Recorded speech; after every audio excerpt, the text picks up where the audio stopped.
We have often covered Monsanto, GMOs, the EPA, and food in general. In fact, we have an exclusive about it on our website. But this information that was just released recently by Food Babe, many of you all know her, it is shocking. You know, it draws a correlation to the Hillary emails. Because, except for these weren't leaked, not hacked, these weren't leaked. These were requested by a court. And the contents of these emails, well, it's not nearly as extreme like John Podesta's emails were, where spirit cooking and all that stuff was, but these emails have a similar tone.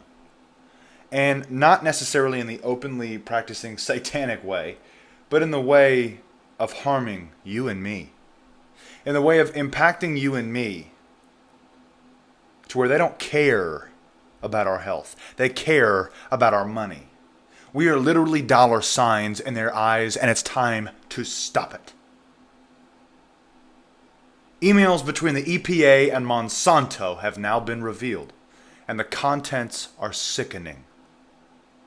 Food Babe has made it her life's mission to raise public awareness about what's really in our food, how it can affect our health, and how a handful of large corporations are poisoning us for profit. Here's how it works.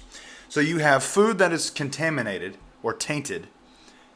We eat that food, regardless of if it's organic. We need to check these organic labels too, believe me. Regardless of if it's organic, organic's just a better quality of contaminated. You need to buy local, and you need to know the farmer. Now, hang on. Reel it back a little bit here. Sorry. They taint the food to make us sick. Then pharma steps in and profits off our sickness. And instead of us getting healthy with their drugs, it keeps us sick, so we have to keep paying big pharma over and over and over again. How many diseases can be caused by malnutrition or by tainted food?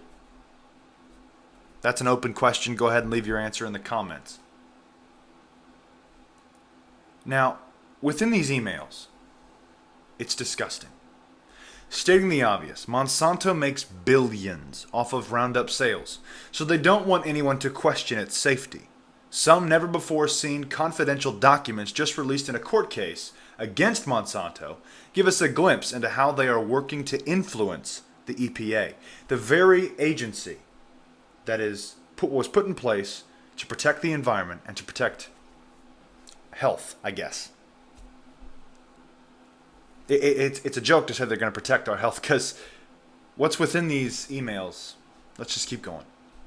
Who is in charge of determining whether they are allowed to sell Roundup anymore and undermine any efforts to ban its use? These documents show what many of us have known and suspected for quite some time.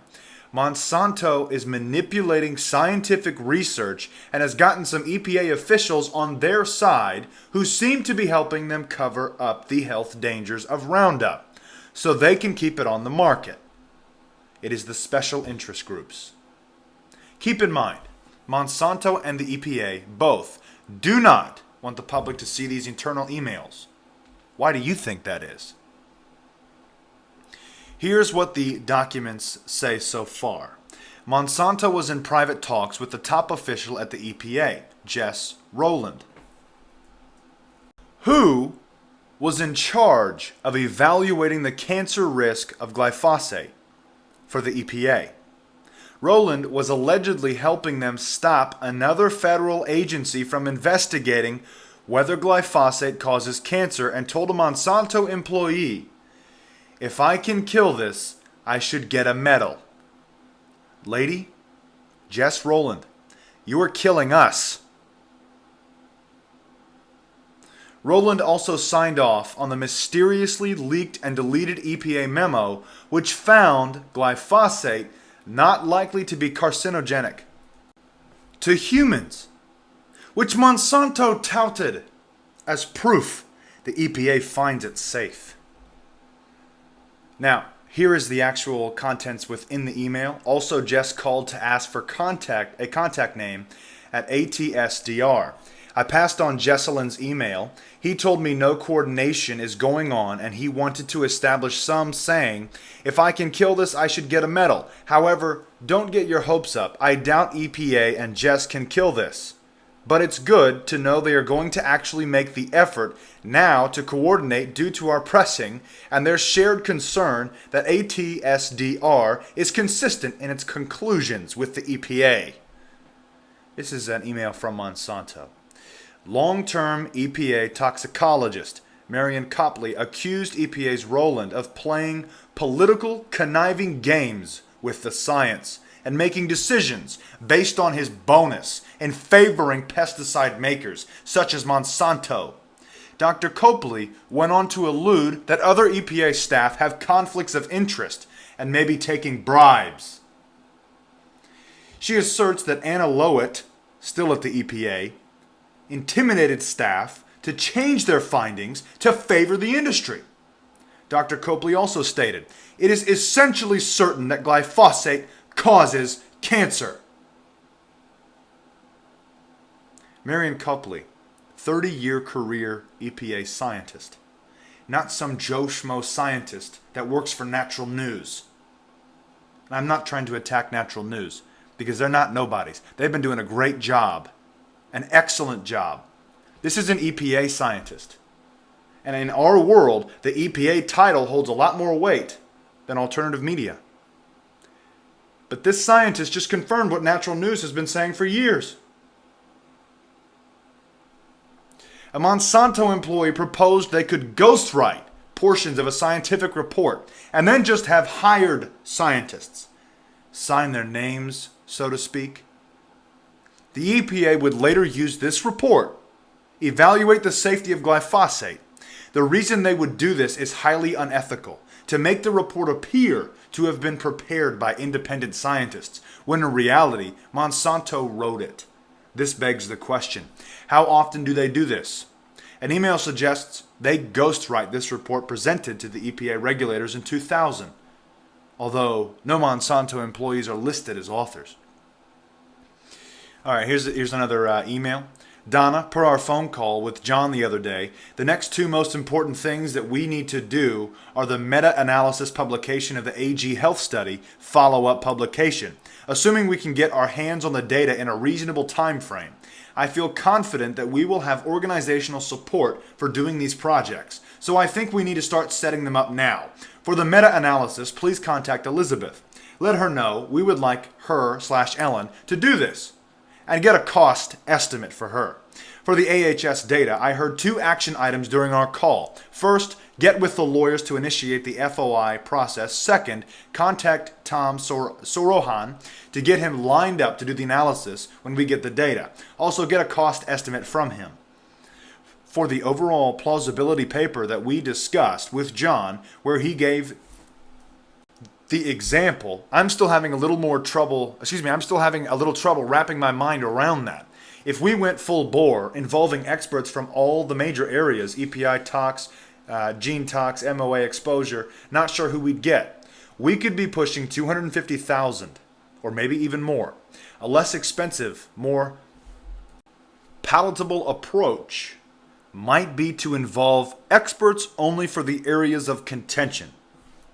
Epidemiology and possibly MOA, depending on what comes out of the IARC meeting. And we ghostwrite the exposure tox and gene tox sections.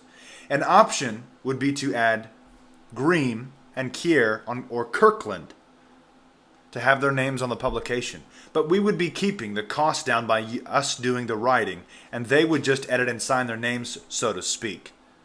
Recall that is how we handled Williams, Crows, and Monroe in 2000. Way back in 1999, Monsanto buried the findings of their own scientist, Dr. James Perry, who found glyphosate is genotoxic and recommended further testing. Internal emails show that Monsanto employees questioned whether Perry had ever worked with industry before, hoped that it didn't cost too much, and that they should hire a different expert who would be influential with regulators and help them with outreach efforts. They only want to hire scientists who will make findings in their favor to deceive our regulators. This is disgusting. Monsanto knows other compounds in Roundup, such as NNG and 1,4 dioxane, are toxic and cause cancer, as they acknowledged with this with each other in emails mentioned in court docs. If you talk to Kerry, an EPA employee, I wouldn't push the NNG issue too hard. Don't want to draw attention to the toxicity of our product.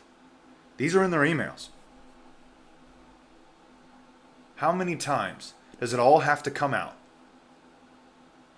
We had the Climategate back a few years ago. We had the Hillary Clinton emails. And now we have Monsanto's emails. How many times does the alternative media have to be proven correct before people really start to wake up?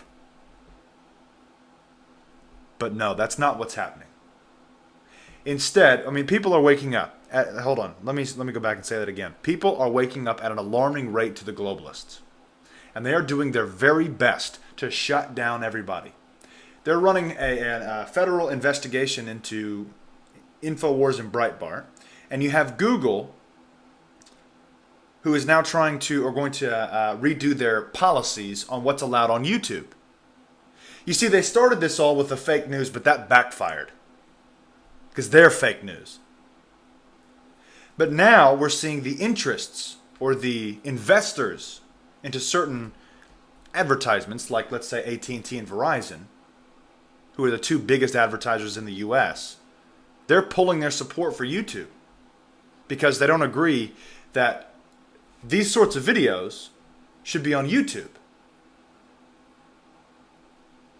We have a problem. We have companies who are feeding us chemicals, and we have other companies, bigger companies, who don't want the information out. It's like they're all working together here. They are. That's all I got for you. Let me know what you guys think in the comments. Thank you all for watching our channel. We don't know how much longer we have with this channel, so thank you for subscribing. And if you want to keep following us around the web, please go to the first comment down at the bottom. There's a little URL. Just click that URL, subscribe to our emails for free that we send out personally because Google's subscription system sucks. That's all I got for you. God bless and carry on.